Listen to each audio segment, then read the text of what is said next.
नमस्कार दोस्तों, भी एक ज्ञान यूट्यूब चैनल में आपका दिल से स्वागत है। आज भगवत कथा में जानेंगे श्री राम कथा का वर्णन। श्री सुखदेव जी बोले, हे राजन, राजा खडवांग से दीर्घबाहु नाम का पुत्र उत्पन्न हुआ। फिर उससे यशस्वी रघु, रघु से अज और अज से महाराज दशरथ की उत्पत्ति हुई। ये महाराज बड़े प्रतापी और बड़े ही भाग्यशाली थे, क्योंकि जब पृथ्वी पर अत्ताताइयों ने बड़ा उपद्रव किया, तब देवताओं की प्रार्थना करने पर इन महाराज के गृह में ब्रह्मा में साक्षात भगवान विष्णु ने आकर राम, लक्ष्मण और भरत शत्रुघ्न नाम से जन्म लिया था। हे राजन, उन चारों भाइयों में श्रेष्ठ सीतापति भगवान श्री रामचंद्र जी का चरित्र बड़ा ही पवित्र और मनोरम था, जिसको यथार्थवेता ऋषियों ने बारंबार गान किया है। आपने भी सुना होगा, किंतु अब मैं भी उनका संक्षिप्त चरित्र आपको सुनाता हूँ। वह महाराज श्री रामचंद्र जी बड़े ही सत्यवादी और प्रभावशाली थे। उन्होंने अपने पिता के वचन को सत्य करने के लिए चक्रवर्ती सम्राट के पद को भी तुच्छ जान उसे त्याग कर उन भगवान ने जिन सुकोमल चरणों पर श्री जानकी जी के करों का भी स्पर्श सहन नहीं होता था, उन्होंने वन की कठिन भूमि पर चलना स्वीकार किया। पिता के वचन को सत्य किया। हनुमान उनके बड़े भक्त थे। जब कभी उनको थकावट आ जाती, तब हनुमान जी उनके पांव दबाकर उनके श्रम को दूर करते थे। तब वन में जाने पर रावण की बहन शूर्पणखा ने उनके पास पहुंचकर विवाह करने को कहा, किंतु जनक दुलारी सीता के रहते उन्हें विवाह की आवश्यकता ही क्या थी। इससे उन्होंने लक्ष्मण को संकेत कर शूर्पणखा के नाक कान भंग करा दिए। उससे क्रोधित होकर राक्षस राज रावण उनकी प्यारी सीता को हर ले गया।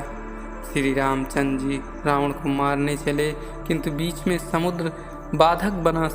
श्री रामचंद्र जी कुपित हो गए, समुद्र भयभीत हो गया।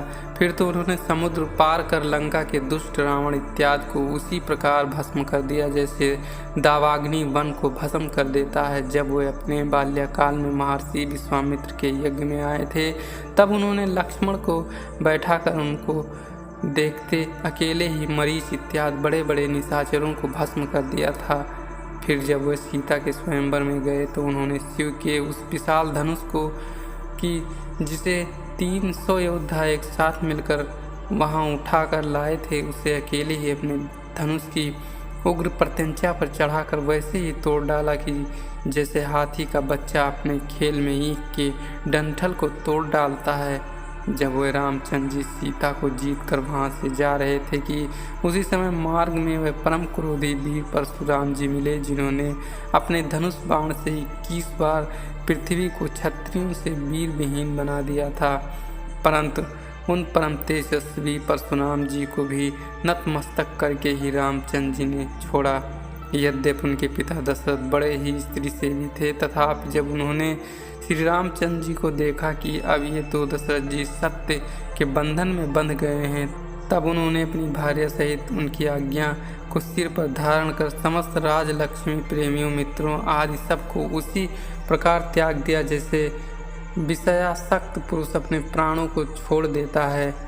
उन रामचंद्र जी ने रावण की बहन शूर्पणखा के रूप को बिगाड़ दिया, क्योंकि वह महा अशुद्ध बुद्धि वाली थी और स्वेच्छा से रूप धारण करने वाली थी। सीता को मारने के भाव से वहाँ वन में उनके पास आई थी। उन रामचंद्र जी ने अपने अलंघ धनुष को हाथ में लेकर खर, त्रिशिरा और दूषण इत्यादि 14,000 राक्षसों को उनके बंधुओं सहित मार डाला, तथा उस प्रकार बहुत कष्ट के साथ उन्होंने वन में रहकर अपने जीवन व्यतीत किए। तब सीता के वृत्तांत को सुनकर जब प्रज्वलित कामदेव वाले रावण ने अपने मामा मरीच को अद्भुत मृग बनाकर भेजा, और जब रामचंद्र जी ने अपने आश्रम से दूर जाकर उसके कपट को पहचाना, तो उन्होंने तुरंत ही उसे अपने एक ही बाण से वैसे ही मार डाला जैसे शिव जी ने दक्ष को मारा था।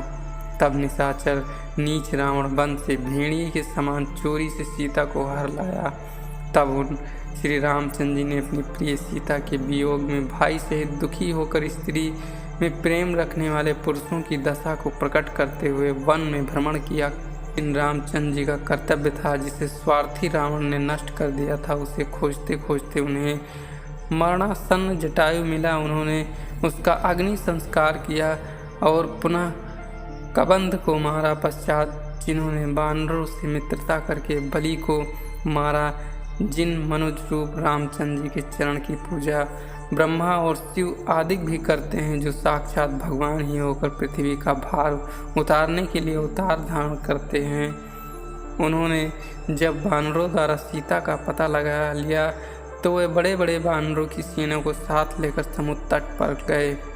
क्रोधायुक्त नेत्रों की लीला से चलाए हुए कटाक्ष के पड़ने पर समुद्र के नक्र मगर घबरा गए और जिनके भय से भयभीत समुद्र अपने सिर पर पूजन की सामग्री लिए उनके पास आया और इस प्रकार बोला, हे भूमन, मेरे जैसे जड़ बुद्धि वाले आप त्रिलोक के स्वामी को क्या जानेंगे, किंतु यथार्थ में आप उन सब गुणों के धाम और अपने सत्व गुण से देवताओं के समूह, रजोगुण से प्रजापतियों को तथा तमोगुण से रुद्रादिक गणों के उत्पन्न किए हुए हैं।